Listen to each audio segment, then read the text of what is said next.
ವೀಕ್ಷಕರೇ ನಮಸ್ಕಾರ. ನಿಮಗೆಲ್ಲರಿಗೂ ಟ್ರಿಪ್ ಮೈ ಚಾನಲ್ಗೆ ಸ್ವಾಗತ. ಸ್ನೇಹಿತರೆ, ನಾವಿವತ್ತು ಒಂದು ಒಳ್ಳೆ ಪ್ಲೇಸಿಗೆ ಬಂದಿದ್ದೀವಿ. ಇದು ಯಾವುದಪ್ಪ ಅಂದ್ರೆ ದಕ್ಷಿಣ ಭಾರತದಲ್ಲೇ ಫೇಮಸ್ ದೇವಾಲಯ ಅಂತ ಪ್ರಸಿದ್ಧಿಯಾಗಿದೆ. ಅದು ಯಾವುದಪ್ಪ ಅಂತ ನೋಡೋದಾದರೆ ಅದೇ ಉಡುಪಿಯ ಶ್ರೀಕೃಷ್ಣ ಟೆಂಪಲ್. ಬಹಳಷ್ಟು ಜನ ಈ ದೇವಸ್ಥಾನಕ್ಕೆ ಭೇಟಿ ಕೊಟ್ಟಿರ್ತೀರಿ. ಹಾಗೆ ಕರ್ನಾಟಕದಲ್ಲೇ ಅಲ್ಲದೆ ಹೊರ ರಾಜ್ಯದಿಂದ ಸಹ ಬಂದು ಹಲವಾರು ಜನ ಇಲ್ಲಿಗೆ ಭೇಟಿ ಕೊಟ್ಟಿರ್ತಾರೆ. ಆದರೆ ಹೆಚ್ಚಿನವರಿಗೆ ಈ ದೇವಸ್ಥಾನದ ಇತಿಹಾಸ ಏನು, ಈ ಶ್ರೀಕೃಷ್ಣ ಮೂರ್ತಿ ಎಲ್ಲಿಂದ ಬಂತು, ಈ ಕನಕನ ಕಿಂಡಿಯ ರಹಸ್ಯಗಳೇನು, ಮತ್ತು ಈ ದೇವಸ್ಥಾನದ ಸುತ್ತ ಅಷ್ಟಮಠಗಳು ಯಾಕಿವೆ, ಇದೆಲ್ಲ ತುಂಬ ಜನರಿಗೆ ಗೊತ್ತಿಲ್ಲ. ಇದರ ಎಲ್ಲ ಇತಿಹಾಸ ತಿಳ್ಕೊಬೇಕು ಅಂದರೆ ತುಂಬ ದೊಡ್ಡದಾಗುತ್ತೆ ವಿಡಿಯೋ. ಅದು ನಾನು ನಿಮಗೆ ಕ್ಲೀನಾಗಿ ಅರ್ಥ ಆಗೋ ರೀತಿ ಸಂಕ್ಷಿಪ್ತವಾಗಿ ಶಾರ್ಟಾಗಿ ಹೇಳ್ತೀನಿ, ನಿಮಗೆ ಕ್ಲೀನಾಗಿ ಅರ್ಥ ಆಗುತ್ತೆ. ಸ್ನೇಹಿತರೆ, ಅದಕ್ಕಿಂತ ಮೊದಲು ನನ್ನ ಚಾನಲ್ನ ದಯವಿಟ್ಟು ಸಬ್ಸ್ಕ್ರೈಬ್ ಮಾಡ್ಕೊಳ್ಳಿ, ಹಾಗೆ ಲೈಕ್ ಕೊಡಿ, ಹಾಗೆ ಬೆಲ್ ಬಟನ್ ಪ್ರೆಸ್ ಮಾಡಿ, ವಿಡಿಯೋಗಳು ಫಸ್ಟ್ ನಿಮಗೆ ಬರಲಿ. ಸ್ನೇಹಿತರೆ, ಈಗ ನೀವು ನೋಡ್ತಿದ್ದೀರಲ್ಲ, ಇದೇ ದೇವಸ್ಥಾನದ ಎಂಟ್ರೆನ್ಸು. ವೆಹಿಕಲ್ ಪಾರ್ಕಿಂಗಿಗೆಲ್ಲ ದೇವಸ್ಥಾನದ ಮುಂಭಾಗನೇ ವಿಶಾಲವಾದ ಜಾಗ ಇದೆ. ವೀಕ್ಷಕರೇ, ನಾನು ದೇವಸ್ಥಾನನ ತೋರಿಸ್ತಾ ನಿಮಗೆ ಈ ದೇವಸ್ಥಾನದ ಇತಿಹಾಸದ ಬಗ್ಗೆನೂ ಹೇಳ್ತಾ ಹೋಗ್ತೀನಿ. ಸ್ನೇಹಿತರೆ, ಈ ಊರಿಗೆ ಉಡುಪಿ ಅಂತ ಹೆಸರು ಹೇಗೆ ಬಂತು ನೋಡೋಣ. ದಂತಕಥೆ ಪ್ರಕಾರ ನೋಡೋದಾದರೆ, ಈ ದಕ್ಷರಾಜನಿಂದ ಚಂದ್ರ ಶಾಪಗ್ರಸ್ತನಾಗಿರ್ತಾನೆ. ಚಂದ್ರನು ಶಾಪ ವಿಮೋಚನೆಗಾಗಿ ಚಂದ್ರ ಮತ್ತು ಅವನ ಹೆಂಡತಿಯರು ಸೇರಿ ಉಡುಪಿಯ ಚಂದ್ರಮೌಳೇಶ್ವರ ದೇವಸ್ಥಾನ ಈಗೇನಿದೆ ಆ ಜಾಗದಲ್ಲಿ ಶಿವನನ್ನು ಕುರಿತು ತಪಸ್ ಮಾಡಲಿಕ್ಕೆ ಸ್ಟಾರ್ಟ್ ಮಾಡ್ಕೊಳ್ತಾರೆ. ತಪಸ್ಸಿಗೆ ಮೆಚ್ಚಿದ ಶಿವನು ಪ್ರತ್ಯಕ್ಷನಾಗ್ತಾನೆ. ಶಾಪಗ್ರಸ್ತನಾದ ಚಂದ್ರನು ತನ್ನ ಪ್ರಕಾಶಮಾನವನ್ನು ಕಳ್ಕೊಂಡಿರ್ತಾನೆ. ಪ್ರತ್ಯಕ್ಷನಾದ ಶಿವನು ಮರಳಿ ಚಂದ್ರನಿಗೆ ಪ್ರಕಾಶಮಾನವನ್ನು ಬರುವಂತೆ ಮಾಡ್ತಾನೆ. ಈ ಚಂದ್ರ ನಕ್ಷತ್ರಗಳ ಒಡೆಯ ತಪಸ್ಸು ಮಾಡಿದ್ದರಿಂದ ಸಂಸ್ಕೃತದ ಹೆಸರು ಉಡು ಎಂದರೆ ನಕ್ಷತ್ರಗಳು, ಪ ಅಂತ ಹೇಳಿದರೆ ಒಡೆಯ ಅಂತ ಅರ್ಥ ಬರುತ್ತೆ. ಈ ಸಂಸ್ಕೃತ ಪದ ಉಡುಪದಿಂದ ಉಡುಪಿ ಅಂತ ಆಗಿದೆ ಅಂತ ಹೇಳ್ತಾರೆ. ಇನ್ನು ಕೆಲವರು ಹೇಳೋ ಪ್ರಕಾರ ತುಳುವಿನ ಒಡಿಪು ಮುಂದೆ ಕರಿತಾ ಉಡುಪಿ ಅಂತ ಆಗಿದೆ ಅಂತಲೂ ಹೇಳ್ತಾರೆ. ಸ್ನೇಹಿತರೆ, ಇದೇ ನೋಡಿ ಚಂದ್ರಮೌಳೇಶ್ವರ ದೇವಸ್ಥಾನ. ನಾನು ಮೊದಲೇ ಹೇಳಿದ್ನಲ್ಲ, ಅದೇ ಈ ದೇವಸ್ಥಾನ. ಮೊದಲು ಇಲ್ಲಿ ಚಂದ್ರಮೌಳೇಶ್ವರ ದೇವಸ್ಥಾನನ ದರ್ಶನ ಮಾಡಿ ಆಮೇಲೆ ಶ್ರೀಕೃಷ್ಣ ದೇವರ ದರ್ಶನ ಮಾಡಬೇಕು ಅಂತ ಇಲ್ಲಿ ಪದ್ಧತಿ ಇದೆ. ನೋಡಿ, ಇಲ್ಲಿ ಕಾಣಿಸ್ತಿದೆಯಲ್ಲ ಕ್ಯೂ, ಇಲ್ಲೇ ದರ್ಶನಕ್ಕೆ ಇದೇ ಕ್ಯೂವಲ್ಲಿ ಹೋಗಬೇಕು. ಫ್ರೀ ಇರುತ್ತೆ, ಆರಾಮಲ್ಲಿ ಹೋಗ್ಬರ್ಬೋದು. ದಿನ ಸಾವಿರಾರು ಜನ ಭಕ್ತರು ಇಲ್ಲಿ ಬರ್ತಾರೆ. ದೇವಸ್ಥಾನ ನೋಡಲಿಕ್ಕೆ ತುಂಬ ಸುಂದರವಾಗಿದೆ. ದೇವಸ್ಥಾನದ ಒಳಭಾಗ ದ್ರಾವಿಡ ಶೈಲಿಯಲ್ಲಿದೆ.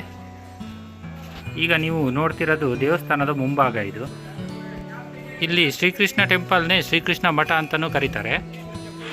ಇಷ್ಟೆಲ್ಲ ನಾವು ನೋಡಿದ ಮೇಲೆ ಶ್ರೀಕೃಷ್ಣ ಮೂರ್ತಿಯ ಬಗ್ಗೆ ತಿಳ್ಕೊಳ್ಳೇಬೇಕಾಗತ್ತೆ. ಇದು ಶ್ರೀಕೃಷ್ಣ ಮೂರ್ತಿ, ಇದು ಯಾರು ಪ್ರತಿಷ್ಠಾಪನೆ ಮಾಡಿದರು, ಇದು ಎಲ್ಲಿಂದ ಬಂತು, ಇದನ್ನು ಯಾರು ಕೆತ್ತನೆ ಮಾಡಿದ್ರಾ, ಹೇಗೆ ಅಂತ ಇದ್ರ ಬಗ್ಗೆ ನೋಡ್ಲಿಕ್ಕೆ ಹೋದರೆ ದೊಡ್ಡ ಇತಿಹಾಸನೇ ಇದೆ. ನಾನು ಅಷ್ಟು ಲಾಂಗಾಗಿ ಹೇಳಲಿಕ್ಕೆ ಹೋಗಲ್ಲ. ಅದ್ರ ಬಗ್ಗೆ ಬೇಕಾದ್ರೆ ನಿಮಗೆ ಸಂಕ್ಷಿಪ್ತವಾಗಿ ಇನ್ನೊಂದು ವಿಡಿಯೋ ಮಾಡ್ತೇನೆ. ಇದರಲ್ಲಿ ಸ್ವಲ್ಪ ಶಾರ್ಟಾಗಿ ನಿಮಗೆ ಅರ್ಥ ಆಗೋ ರೀತಿ ಹೇಳ್ತೀನಿ ಅಷ್ಟೇ. ಶ್ರೀಕೃಷ್ಣನ ವಿಗ್ರಹವನ್ನು ಮಧ್ವಾಚಾರ್ಯರು ಸುಮಾರು 13ನೇ ಶತಮಾನದಲ್ಲಿ ಪ್ರತಿಷ್ಠಾಪನೆ ಮಾಡಿದರು ಅಂತ ಹೇಳ್ತಾರೆ. ಈ ಶ್ರೀಕೃಷ್ಣನ ಮೂರ್ತಿಗೂ ಒಂದು ಕಥೆ ಇದೆ. ಅದೇನಪ್ಪ ಅಂದರೆ, ಈ ಶ್ರೀಕೃಷ್ಣನ ಮೂರ್ತಿಯು ಶ್ರೀಕೃಷ್ಣನು ಆಡಿ ಬೆಳೆದ ದ್ವಾರಕೆಯಲ್ಲಿ ಮುಳುಗಿದ ಮೂರ್ತಿ ಅಂತ ಹೇಳ್ತಾರೆ. ಈ ಮೂರ್ತಿಯು ಕೆಲವು ಕಾರಣಗಳಿಂದ ತನ್ನ ಶಕ್ತಿಯಿಂದ ಮಧ್ವಾಚಾರ್ಯರಿಗೆ ಸಿಗುತ್ತೆ. ಈ ವಿಗ್ರಹವನ್ನೇ ಮಧ್ವಾಚಾರ್ಯರು ಪ್ರತಿಷ್ಠಾಪನೆ ಮಾಡಿದರು ಅಂತ ನಮಗೆ ಇತಿಹಾಸದಿಂದ ತಿಳಿದುಬರುತ್ತೆ. ಇನ್ನು ಇಲ್ಲಿರುವ ಶ್ರೀಕೃಷ್ಣ ಮೂರ್ತಿಯ ಇನ್ನೊಂದು ವಿಶೇಷತೆ ಏನಪ್ಪ ಅಂದರೆ, ಈ ಮೂರ್ತಿಯು ಶ್ರೀಕೃಷ್ಣನು ಬಾಲಾವ್ಯವಸ್ಥೆಯಲ್ಲಿದ್ದ ಮೂರ್ತಿಯಾಗಿದೆ. ಬಾಲಾವ್ಯವಸ್ಥೆ ಅಂದರೆ ಗೊತ್ತಾಯ್ತಲ್ಲ ವೀಕ್ಷಕರೇ, ಚಿಕ್ಕವನಿರುವಾಗ ಇರುವಂಥ ಮೂರ್ತಿ. ಈ ಮೂರ್ತಿಯು ಈ ದೇವಸ್ಥಾನದ ಮತ್ತೊಂದು ವಿಶೇಷತೆ. ಮೇಲೆ ಬರೆದಿದ್ದಾರೆ ನೋಡಿ, ಮಧ್ವ ಮಂಟಪ ಅಂತ.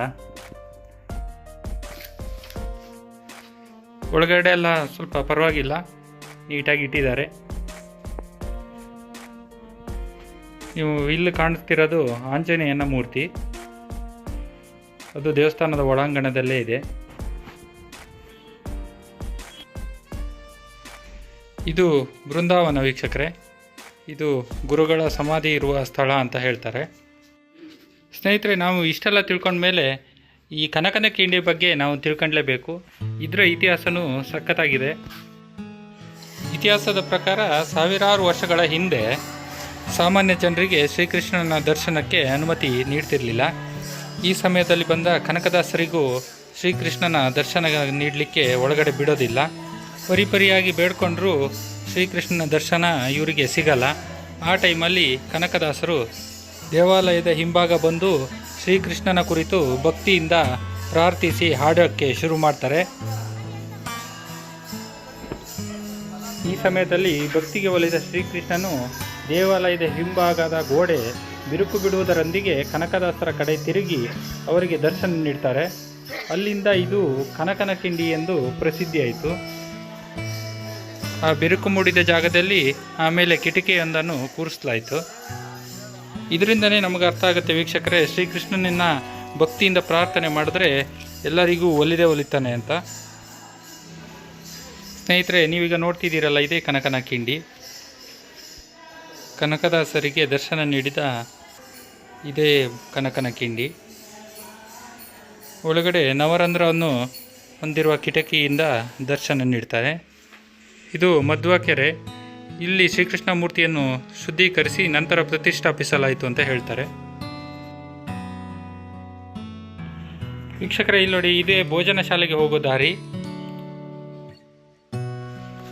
ನಾವೀಗ ಶ್ರೀದೇವರ ಪ್ರಸಾದ ಸ್ವೀಕಾರ ಮಾಡಿ, ಅಂದರೆ ಊಟ ಮಾಡಿ, ಮುಂದೆ ನಿಮಗೆ ಅಷ್ಟಮಠಗಳು ಮತ್ತು ಗೋಶಾಲೆ ಇದ್ರ ಬಗ್ಗೆ ಎಲ್ಲ ಸ್ವಲ್ಪ ತಿಳಿಸ್ತೀನಿ. ಜನ ಫುಲ್ಲಾಗಿದೆ, ಎಲ್ಲ ಊಟ ಮಾಡಲಿಕ್ಕೆ ಬಂದಿದ್ದಾರೆ. ನೋಡ್ಬೋದು ಊಟದ ಹಾಲು ನೀವು.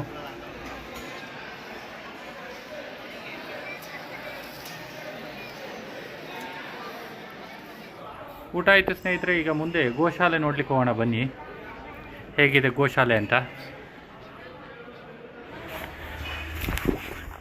ನೋಡಿ, ಇದೇ ಗೋಶಾಲೆ ಎಂಟ್ರೆನ್ಸು. ಒಳಗಡೆ ಹೋಗೋಣ. ಓ, ಎಲ್ಲ ಮಲಗಿದೆ. ನಾನು ಹಿಂದಿನ ಸಲ ಬಂದಾಗ ಎಲ್ಲ ಕ್ಲೀನಾಗಿತ್ತು, ಅಂದರೆ ಬೆಳಗಿನ ಟೈಮ್ ಬಂದಿದ್ದೆಲ್ಲ ಎಲ್ಲ ಕ್ಲೀನ್ ಮಾಡಿದ್ರು, ಎಲ್ಲ ನಿಂತ್ಕೊಂಡಿದ್ದು. ಈಗೆಲ್ಲ ಮಲ್ಕೊಂಡಿದ್ದಾವೆ. ಎಲ್ಲ ಹಸುಗಳು ಆರೋಗ್ಯವಾಗಿ ಚೆನ್ನಾಗಿದ್ದಾವೆ, ನೋಡಲಿಕ್ಕೂ ಕ್ಯೂಟ್ ಆಗಿದ್ದಾವೆ. ಸ್ನೇಹಿತರೆ, ನೀವು ಉಡುಪಿಗೆ ಬಂದಾಗ ಮೇಯ್ನ್ ನೋಡಬೇಕಾಗಿದ್ದು ಕನಕನ ಕಿಂಡಿ, ಶ್ರೀಕೃಷ್ಣನ ದರ್ಶನ, ಆಮೇಲೆ ಇದೊಂದು ಗೋಶಾಲೆ, ಆಮೇಲೆ ಅಷ್ಟಮಠಗಳು. ಇಷ್ಟು ನೋಡ್ಕೊಂಡು ಹೋಗಲೇಬೇಕಾಗತ್ತೆ. ನೋಡಿ, ಕರುಗಳು ಎಲ್ಲ ಮಲ್ಕೊಂಡಿದ್ದಾವೆ. ಮಧ್ಯಾಹ್ನ ಟೈಮು ಎಲ್ಲ ಹಿಂಡಿ ಎಲ್ಲ ತಿಂದು ಮಲ್ಕೊಂಡಿರುತ್ತೆ.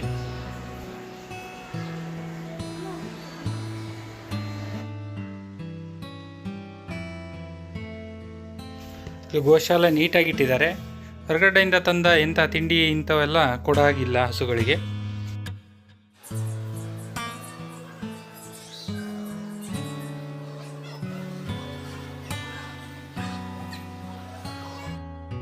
ವೀಕ್ಷಕರೇ, ಈಗ ನಾವು ಹೊರಗಡೆ ಬಂದ್ವಿ.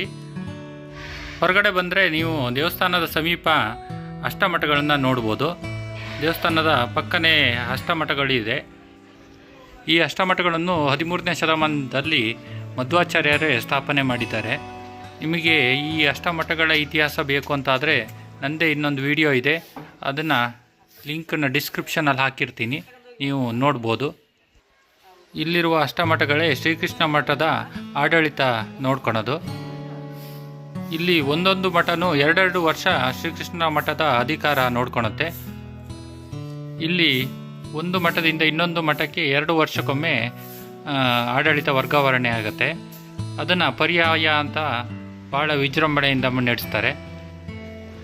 ಆ ಟೈಮಲ್ಲಿ ಸಾವಿರಾರು ಜನ ಸೇರ್ತಾರೆ, ತುಂಬ ಗ್ರ್ಯಾಂಡಾಗಿ ಫಂಕ್ಷನ್ ಮಾಡ್ತಾರೆ.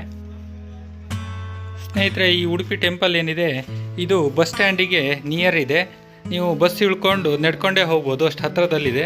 ಸಿಟಿ ಬಸ್ ಸ್ಟ್ಯಾಂಡಿಗಾಗಲಿ ಪ್ರೈವೇಟ್ ಬಸ್ ಸ್ಟ್ಯಾಂಡಿಗಾಗಲಿ ತುಂಬ ಹತ್ತಿರದಲ್ಲೇ ಇದೆ. ಇದು ಉಡುಪಿ ಮಧ್ಯಪೇಟೆನಲ್ಲಿ ಬರುತ್ತೆ. ಮತ್ತು ಇಲ್ಲಿ ಉಳ್ಕೊಳ್ಲಿಕ್ಕೆ ರೂಮಿನ ವ್ಯವಸ್ಥೆ ಎಲ್ಲದೂ ಸೌಕರ್ಯನೂ ಇದೆ.